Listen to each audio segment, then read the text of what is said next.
The Justice Department's formal investigation into James started earlier this year after the president called her a wacky crook and hit a boiling point last month when Trump publicly called on Attorney General Pam Bondi to prosecute her, saying she and others, like California Democratic Senator Adam Schiff, are guilty as hell.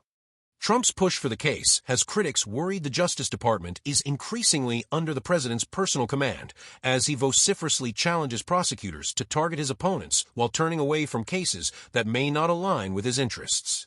The allegations against James focus on a mortgage agreement the New York Democrat signed in 2020 to purchase a house in Norfolk, Virginia. James allegedly stated in loan documents that she would use the property as her secondary residence, a claim that prosecutors say won her favorable loan terms but was in fact a lie, as she instead rented it out to a family. Her misrepresentation violated her mortgage agreement, prosecutors say, which barred James from renting out the property. Prosecutors allege James improperly saved $18,933 because the interest rate on a mortgage for a second home is lower than interest rates on a loan for an investment property. The lower interest rate and another credit, they allege, account for the savings. The first count James faces, bank fraud, charges her with scheming to defraud two financial institutions, OVM Financial, which helped James apply for the loan, and First Savings Bank, which was assigned to the loan. The second count charges James with lying to OVM Financial about her plans to rent the house. A person familiar with the James property told CNN that members of her family are living at the home.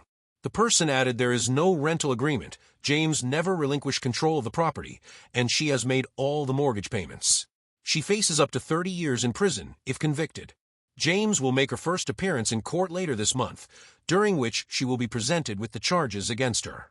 Prosecutors could ask the judge assigned to oversee the case to impose conditions for her release, though such conditions are not common when defendants aren't accused of violent crimes or at risk of fleeing.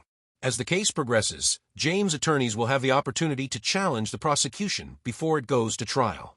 Her attorneys have not yet said what motions they plan to file, but have indicated that they see the indictment as political in nature and said in a statement to CNN that the case is driven by President Trump's desire for revenge.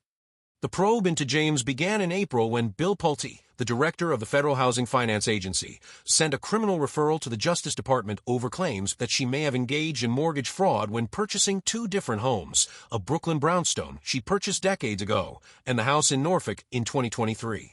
And while prosecutors investigated Pulte's allegations on the two additional homes, Thursday's indictment made clear they were zeroing in on a third property, another house in Norfolk, that she purchased in 2020.